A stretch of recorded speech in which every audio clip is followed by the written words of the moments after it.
Okay, we're back again. All right, going a little bit further into authentic believers are all made of clay. We learned a little bit about Gideon and how afraid he was. He was very fearful, but yet the Lord used him and he ended up being a courageous general. Rachel and Leah. Rachel and Leah, you talk about, or you've heard people talk about two biddies. They might be considered a biddy because they were they'd scheme, they were jealous of each other, they tried to manipulate things so that they could get what they wanted, and the Lord used them to build the nation of Israel. Moses, he was a murderer, and yet he led 2 million slaves out of Egypt, and he ended up turning this group into the mighty nation of Israel. And he also ended up writing the first 5 books of the Bible. These were all real people. They got discouraged, they got depressed, they were flawed.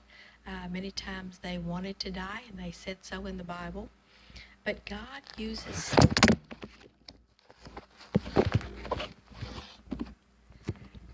Let's try it differently. But God used them and desires to use us in spite of our flaws to do what is pleasing in His sight, to accomplish the goals that He has. And we've talked about the goals before. The goals are an intimate relationship with Him, and that everybody would enter into that relationship with Him. All right, so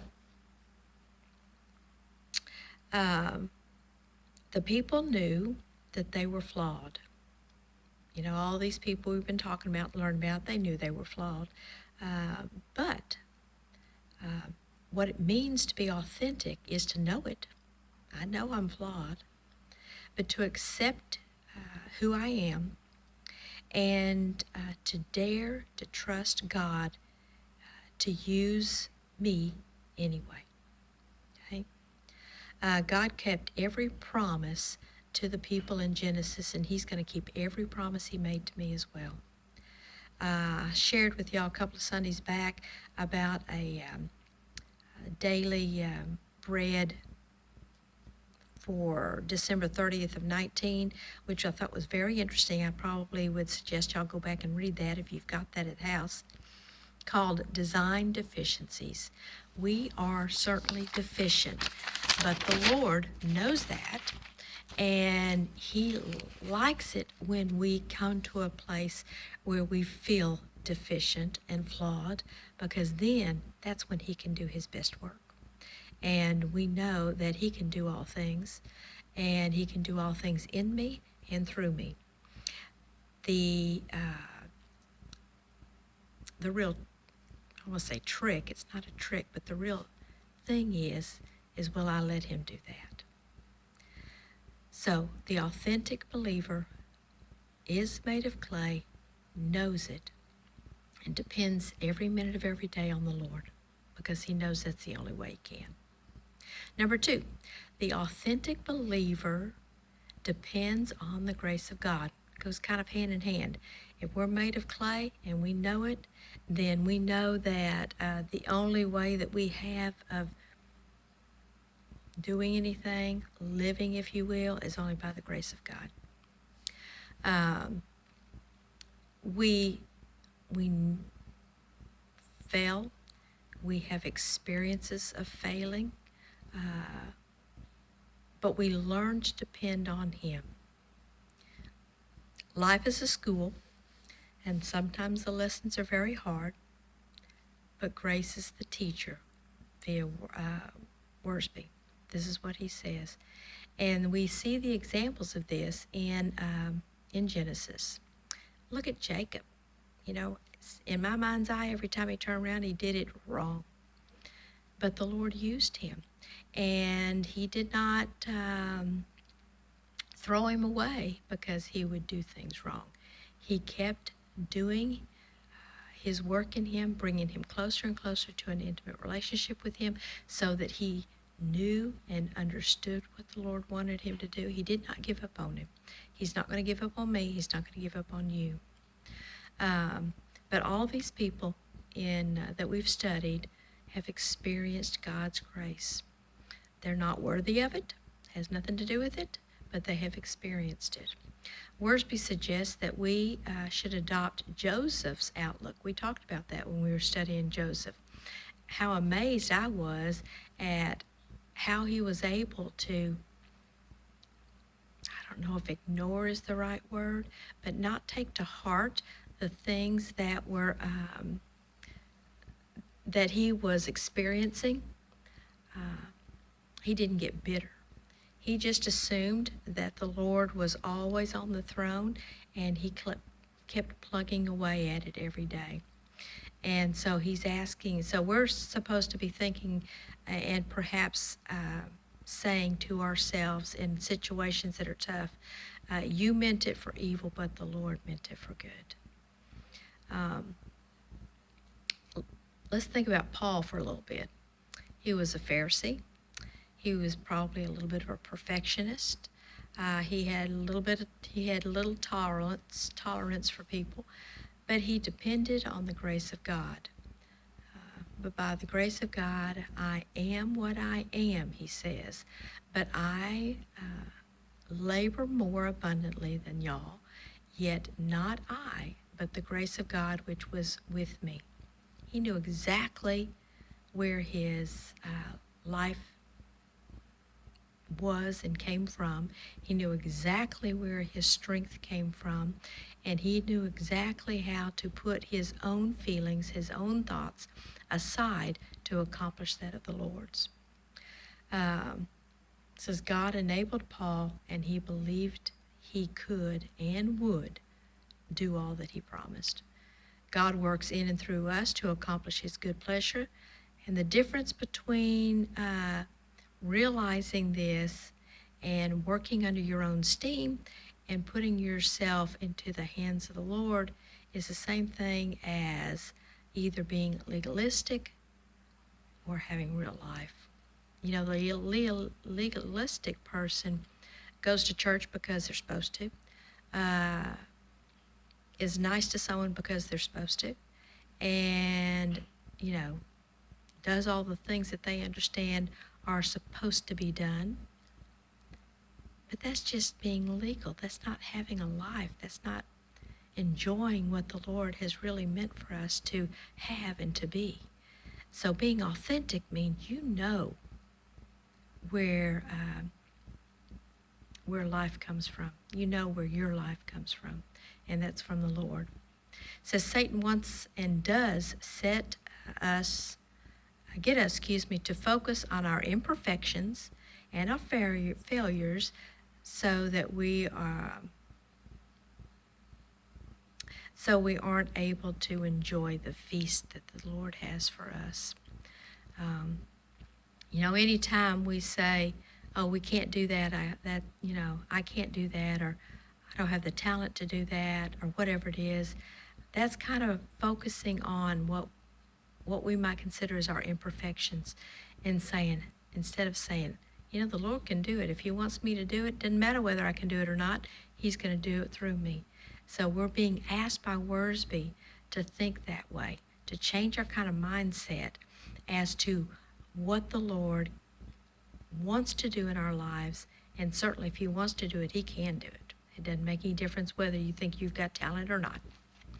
All right, number 3. Authentic believers aren't all alike. Well, we know that, right? The Lord made us all, and he enjoys us all, and he enjoys the uniqueness and the differences. If he doesn't, he wouldn't have done that. But we know that we all are very, very different. Well, some more different than others, but we even down to our fingertips, they're all different. And if you look at the disciples, when he went and he chose his 12 disciples, they were very different people. Matthew, he worked for the Roman government, but Simon, he worked to destroy the Roman government. How do you imagine those two worked side by side together? And then Peter, he was a type A personality, an activist. Thomas, on the other hand, was kind of a pessimist, and he had to be proven absolutely everything before he would believe it or stand for it. These are opposites as far as these people go, and they've been asked to work for the Lord together. They were a team. And that kind of reminds me of our churches, right? They are full of all kinds of different people. And I know it for myself, I have been guilty of looking at somebody and saying, well, how could they be a Christian? And I'm measuring their behavior from my perspective, and because they don't act the way I think they should act, or they don't act the way I do. And the Lord has shown me that's not what it means to be mine. I made y'all all very different. And so we need to be looking at these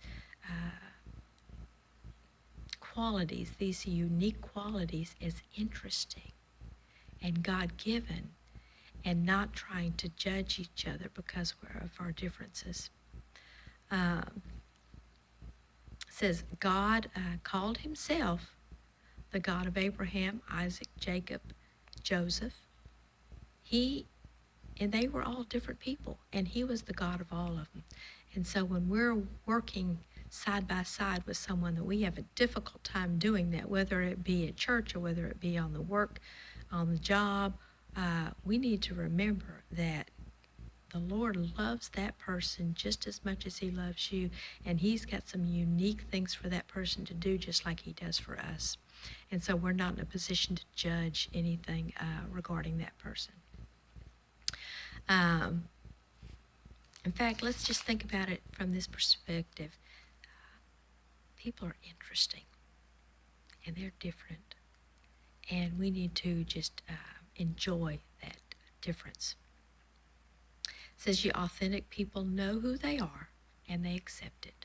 Okay. All right, number 4, authentic believers know that life is a pilgrimage. We talk about that, but I wonder if we really believe it. A pilgrimage means that you do not have a home. It means you're always moving towards wherever you're going. But I know for myself, I don't always act that way. If the Lord for some reason gave me $1 million, you want to know what I would do with part of it? I would buy me a nice house on a lake. Now, do you think the Lord cares whether or not I have a nice house on the lake? I don't think so. That does not necessarily accomplish his goals in this world and through my life. And so for me anyway, and I think it's probably true for most of us, we tend to get a little bit too comfortable in this world with the things that the Lord's given us. And he's given us a lot. We're very blessed. But in this blessing that he's given us, we tend to get a little comfortable. And I'm not so sure that's where he wants us to be. Worsby says that being a pilgrim isn't a matter of geography, but it's a matter of an attitude. We are travelers, not settlers.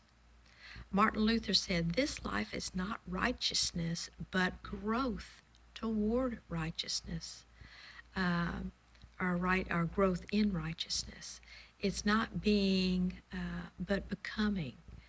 We are growing always toward the image of Christ. So we are not to be sitting still and comfortable. We're supposed to be on the move. Oswald Sanders said, people of faith see the future as the present. We need to realize and live our life from the perspective that the things that we look at or look for way off, we need to be living like they are today. If we've often said, I think, that if we knew that we were going to die tomorrow, we'd be living tomorrow or today differently than we do otherwise, right? Well, that tells us where our heart is. It tells us that we are too comfortable, that we don't take seriously the commands and the encouragement that the Lord has given us to share the gospel with everybody, because one day it will be too late. And so for me, I need to always try to remember that today could be my last day, and to try to live it according to what's pleasing in the Lord's sight. All right, number 5. Authentic believers become like Jesus Christ. We've already alluded to that. We are moving towards conformity, and we are moving towards being the image of Jesus Christ. So, if that is the case, let's look just a little bit at who Jesus, what he experienced, what he went through, and what he has done. His father rejected him. Right? Now, I don't mean to make light of it. People who have lost parents one way or another do have emotional baggage, I guess, if you will. That sounds kind of harsh, because they feel like they have missed something, and I'm sure they have with the loss of the parent. But Jesus did. Jesus left his father. His father rejected him. So I'm not so sure that just because we may have some baggage of some sort is a good enough reason for us not to focus on his glory, his grace, and his love for us. Don't get too tied up in our emotional pain or our emotions from day to day, because it is not where our focus needs to be. It keeps us from being able to live the life the Lord has, and keeps us from being able to be used of him. Let's see, he also was punished unjustly. I've already told y'all many times how I felt like that I had been in the past punished unjustly, and I'll be darned, no one's going to do that to me. Well, it happened to him. Jesus thought of others even when they forgot him. That's not easy to do. He was separated from his father to save his brothers. There's brothers who didn't care about him one way or another. He forgave. He provided a home for those who didn't know and didn't care. All of those things in my own flesh would be very difficult, obviously, because I haven't done it very well so far. It would be very hard to do because I'm thinking, well, the heck with y'all.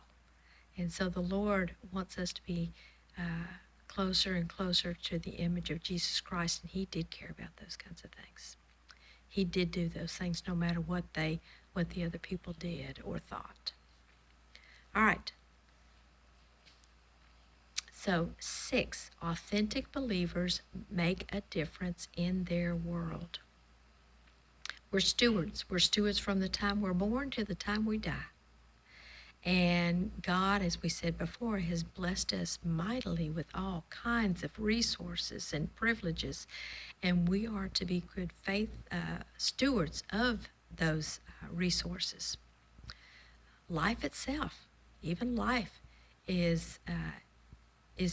should be considered a stewardship. Okay?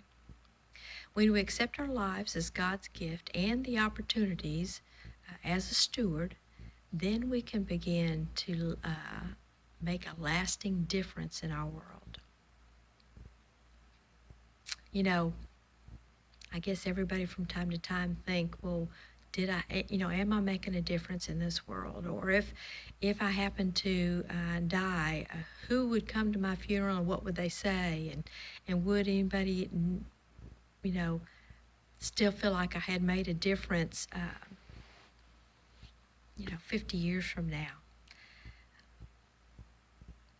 What I'm understanding is if we truly want to make a difference in this world, we need to trust the Lord, have faith in him, empty ourselves of ourselves, and let him do what he intends to do through us. When we accept ourselves as God's gift, I already said that. We're not supposed to be dull copies, which I think sometimes the church can be. We are to be exciting originals. Will we allow trials and sufferings to be our servants to help make us more into the image of our Master? Or do we let it bog us down or give us an excuse to sit back and to do nothing and not to care? Work not, it says, work out your own salvation with fear and trembling. That's in Philippians 2. That's what those verses mean, is that we know who we are. We know that we're unique. We know that we're made of clay. We know that our life is only by the grace of God. And because of that, we're not as concerned about our own comfort. We're not as concerned about our own talents. We're not as concerned about what someone thinks of us or says about us or even does to us. We allow the Lord to do what he wants in us, and we thank him for it. There was an interesting quotation, and I tried to find it, couldn't really find it, but it was something like this. It was by Einstein, Albert Einstein. You know, he was a genius, and so he was a scientist in many fields, not just one, And, you know, he was interested in how things operated, how they here on Earth. He looked at the stars. He looked, you know, up in the atmosphere. He was just fascinated by everything he saw and how things worked. And